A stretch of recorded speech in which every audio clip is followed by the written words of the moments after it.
Hey everyone, it's the Snowman with TooLoudTooOldMusic.com.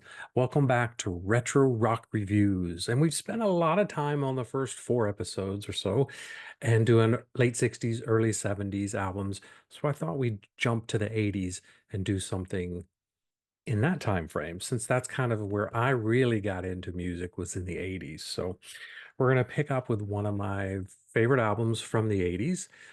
It's the band's fifth album, and it is Heartbeat City by The Cars. I love this album on vinyl. The gatefold, it's just gorgeous when it folds out like that.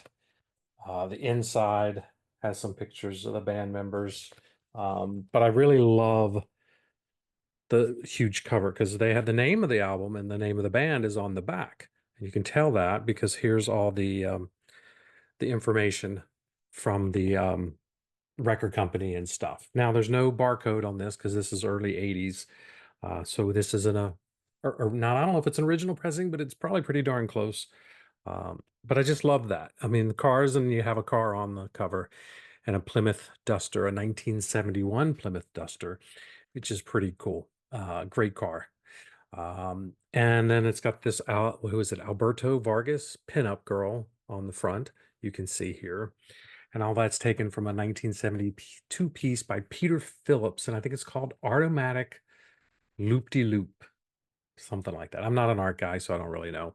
But I think anytime you have a cover that's kind of cool like that, the Cars having a car on the cover is great. The album came out in 1984. It was their fifth album, and it had a brand new producer. All their other albums have been done by Roy Thomas Baker. And so he was, I guess, let go. And they brought in some guy named Mutt and Robert John Mutt Lang. And of course, everyone knows Mutt Lang from the 80s, late 70s, and the 90s. He did bands like AC/DC and Def Leppard, Foreigner, and then later Shania Twain and Bryan Adams and stuff. So huge producer. Anything he touched was gold back in those days. Um, and for him normally to do a rock band, to go to the Cars, it's a very different step, but you can definitely hear the Mutt Lange influence on them. Uh, he was coming off Pyromania with Def Leppard, so his huge cachet. I mean, he's just massive at the time. But because he was working on this album, this was one of the reasons he had to turn down working on Hysteria. Now, as we know, due to delays on Hysteria and stuff, he eventually came and did Hysteria. But when he first turned it down, it was because of the Cars. So pretty interesting. Glad he finally got back with Leopard, though. That's a whole nother story. Um, this sees the band really, I don't know, they really stretch. They really become an 80s band. I mean, they really were before, but they really became huge, I think, with this one. They were already famous, but this album sold 4 million copies. It was released on March 13th, 1984. It had not one, not two, but six singles off of it, two of which reached the top 10. I think five made the top 40. The sixth one did not chart, if I'm not mistaken. It sold 4 million copies in the US alone. MTV played the heck out of it. It was just all over MTV. Those videos were, some of them were groundbreaking, won awards and all sorts of stuff. The band at this time was still Rick Ocasek, Ben Orr, Elliot Easton, Greg Hawk, and David Robinson. So band still solid band. Now, of course, we know we've lost several members, but here's the vinyl. I just have a black one. Um, I like the label on this one. Um, this is Elektra Records. I have the insert that's got the lyrics, and on the back is this cog, a little weird thing here. So that's the background we have on it. So let's just go through the songs. The album kicks off with it's the fourth single, but it's the first song on the album. It's called Hello Again. It went to number 20 on the Billboard charts. The video for this was directed by Andy Warhol, if you were interested in knowing that. I like how the song kicks off with like this chorus, this Hello Again vocal sound. I'm sorry, but it's very Leopardy. It even sounds like Phil Collins singing that hello again part. Full of synths, sound effects. There's an electronic drum beat on it. It's really catchy. Um, the chorus, though, will grab hold of you. It just won't let go. Rick Ocasek on the vocals for this one, and he sounds so good on this. It is kind of an earworm. It just gets in there. It's a exciting little pop track.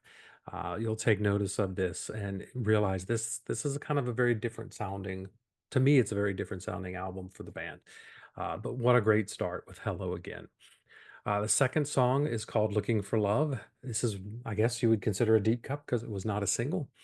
Rick again is on vocals, but the percussions on this one are kind of the driving force behind the song. It's foot tapping, head bopping, all sorts of stuff. It's just great non-single, deep cut. Love it. There's just a coolness that kind of oozes out of the song. It's got the soft vocals. I like that part where "Here she comes." It's kind of repeated over and over, and it all just, I don't know. It's just a comfortable feeling. A really good song. Um, then we get a lot of synth space type sounds, these keyboard notes. When you hear them, you know what song it is. That's and then pounding drums on it, and then we get "Magic" is the song. I remember hearing this on the radio. I definitely remember the video of this because it was just like, wow, this is just it's a really cool song, cool video. It's like new wave pop perfection in my book for this song. It just so you'll be singing that chorus when you hear it. There's a great guitar solo by Elliot Easton. He is a very underrated guitarist, never gets mentioned enough, in my opinion. He's fantastic. I just don't think it gets much better than this song, even though I think there are better songs on this album. It's just a classic song. It went to number 12 on the Hot 100, number one on the mainstream rock charts. They had a bunch of number one mainstream rock songs on this one. Then we get to the first ballad on this album, and it's called "Drive." This to me might be one of the best ballads ever done. Benjamin Orr, the late great Benjamin Orr, is on vocals. He's able to pull so much emotion into his vocals when he's singing this. He's got such a smooth, this soulful voice. It just really draws you in. There's a nice steady beat, great little bass groove to it. Um, and the keyboards are not overpowering on this one. They just kind of accent it, give it an, I don't know what I'm trying to say. They give a little flair to it, and it's just some texture, but it's not overpowering by any means. The song went to number 3 on the Billboard charts. It charted all over the globe, though. This was a huge song. The video for this was directed by actor Timothy Hutton, and it also starred Rick Ocasek's future wife, the supermodel Paulina Boroskova. So just a cool little fact on that one. The next song that closes out the first side of the album, it's a very electronica sounding song. It's called "Stranger Eyes." It's really nothing but it's keyboards and synths, electronic drums. It's all of those things. Benjamin Orr's on vocals, and I do love the fact that they switch it up with Orr and Ocasek taking turns singing. I like that. It gives you a lot of chance for more variety and stuff. This one is very 80s sounding. It's very Miami Vice, if you know what I'm saying. It's just, yeah, it's Vice. It's part of the time, and good or bad. Yeah, all right, flip the album over. We're gonna get the groundbreaking video for the song "You Might Think." That video was awesome. It was just really cool. The computer animation on it. So this was the 80s, so computer animation was still fairly new. But what they were able to do with this video, I think, helped it make it a really huge song.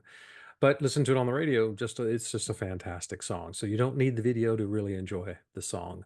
It's just a good time. There's these high-pitched metallic sounding keyboards, very recognizable. Rick just sounds great on this one. He flies through those vocals. It's a masterpiece pop song. It really is. Went to number 7 on the Hot 100 and number 1 on the rock charts. Lots of number ones, I said. The next one is "It's Not the Night." It's one of the few rockers on the album. Even if it has a lot of keyboards, it's still a good rock song. Guitar riffs are really great on this one. The drum beat is on point, and the song just kind of chugs right along. I think the guitars are the highlight, so Elliot really shines on this one, which he needs more time to shine. Um, this is kind of what the Cars do best type of song, in my opinion. It's just a very well crafted pop song. Um, all right, then we get Why Can't I Have You? This was single number 5, and it just broke the top 40, went to 33. So really, even on their fifth single, they were still charting, which is really incredible. It's a song, it's a little moody, a little darker ballad. Some great backing vocals on it, and if it's Mutt Lange, you're gonna have really great backing vocals. He loves to layer those vocals in, and you can tell when Mutt's on the boards. Rick Ocasek is the singer, and there's this almost desperate sound to his vocals, and it kind of mimics the music perfectly.